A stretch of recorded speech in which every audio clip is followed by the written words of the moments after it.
അമേരിക്കയുമായുള്ള ഭാവി ചർച്ചകളിൽ പോസിറ്റീവ് ഫലം ഉണ്ടാകുമെന്ന് പ്രതീക്ഷിക്കുന്നുവെന്ന് Ukraine president Volodymyr Zelensky. White ഹൌസിൽ നടന്ന ചർച്ച അലസിപ്പിരിഞ്ഞതിൽ ഖേദമുണ്ട്. യുക്രൈന് അമേരിക്ക ചെയ്ത സഹായത്തിനെ വിലമതിക്കുന്നു. അമേരിക്കയുമായുള്ള ധാതു ഖനന കരാറിൽ ഏത് സമയത്തും ഒപ്പുവയ്ക്കാൻ തയ്യാറാണെന്നും വൊളോഡിമിർ സെലൻസ്കി പറഞ്ഞു. വിവരങ്ങളുമായി മധു കൊട്ടാരക്കരയാണ് ചേരുന്നത്.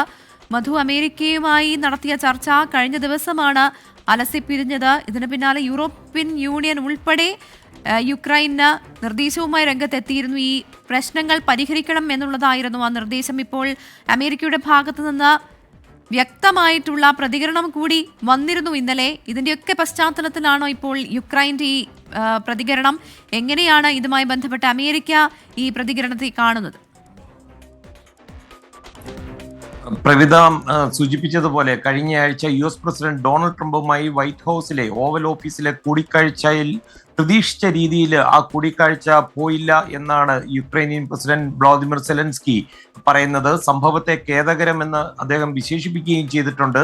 യുക്രൈൻ ചർച്ചകൾക്ക് തയ്യാറാണെന്ന് സൂചിപ്പിക്കുകയും ചെയ്തിരിക്കുകയാണ്. ട്രംപുമായിട്ടുള്ള സെലൻസ്കിയുടെ ചർച്ചകൾ സംഘർഷത്തിലേക്ക് നീങ്ങിയതിനെ തുടർന്ന് സെലൻസ്കിയോട് മാപ്പ് പറയുവാൻ US state secretary Marco Rubio ആവശ്യപ്പെട്ടിരുന്നു. അതുമാത്രമല്ല, ഒറ്റ രാത്രി കൊണ്ട് വാഷിംഗ്ടൺ യുക്രൈനുമായിട്ടുള്ള സൈനിക സഹായം പൂർണ്ണമായി നിർത്തിവെക്കുകയും ചെയ്തു. ഇതിന് ശേഷമാണ് സെലൻസ്കിയുടെ ഈ പ്രസ്താവന ഇപ്പോൾ വരുന്നത്. US പ്രസിഡന്റ് ഡൊണാൾഡ് ട്രംപിന്റെ ശക്തമായ നേതൃത്വത്തിന്റെ കീഴിൽ സമാധാനത്തിനായിട്ടുള്ള ശ്രമങ്ങളെ പിന്തുണയ്ക്കുവാൻ തയ്യാറാണെന്നാണ് സെലൻസ്കി പറയുന്നത്.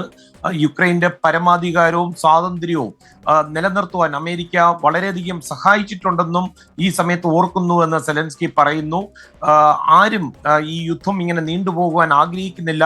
ശാശ്വത സമാധാനം ലഭിക്കുന്നതിനായി എത്രയും വേഗം ചർച്ചകൾക്ക് യുക്രൈൻ തയ്യാറാണെന്നാണ് സെലൻസ്കി പറയുന്നത്. യുക്രൈൻകാർക്കാണ് സമാധാനം മറ്റാരെക്കാട്ടിലും എത്രയും വേഗം മടങ്ങി വരണമെന്ന് ആഗ്രഹിക്കുന്നത്. US സൈനിക സഹായം എന്നാൽ നിർത്തിവെച്ചതിനെ കുറിച്ച് സെലൻസ്കിയുടെ പ്രസ്താവനയിൽ പരാമർശിക്കുന്നതുമില്ല. പ്രവിധ, ശരി, അമേരിക്ക സൈനിക സഹായം നിർത്തലാക്കിയിരിക്കുന്നു. ഇതിന് പിന്നാലെയാണ് സെലൻസ്കിയുടെ ഭാഗത്ത് ഇത്തരത്തിലൊരു പ്രതികരണം വരുന്നത്. അമേരിക്കയുമായുള്ള ഭാവി ചർച്ചകളിൽ പോസിറ്റീവ് ഫലമുണ്ടാകുമെന്ന് പ്രതീക്ഷിക്കുന്നുവെന്നാണ് യുക്രൈൻ പ്രസിഡന്റ് പറഞ്ഞത്.